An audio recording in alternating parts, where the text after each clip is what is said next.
ultimately, and our only focus is trying to find Madeline. And, there's an innocent child missing. That's, what anyone thinks, that's the key thing. Madeline is missing, and we're just doing our absolute best to maximise the chances of her being. That part I do find a little bit difficult. So the reasons that I find that difficult is because suddenly there are spikes in his nonverbal communication. He's been at rest for a bit and now he's spiking.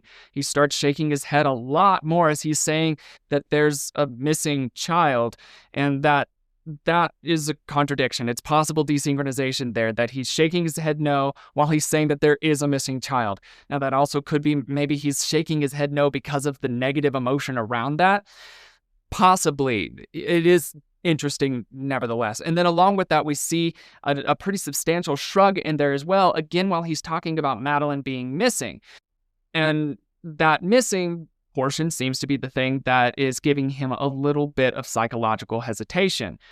Does he at this point maybe believe that she's not missing, she's dead? Does he know at this point that she's not missing, she's dead?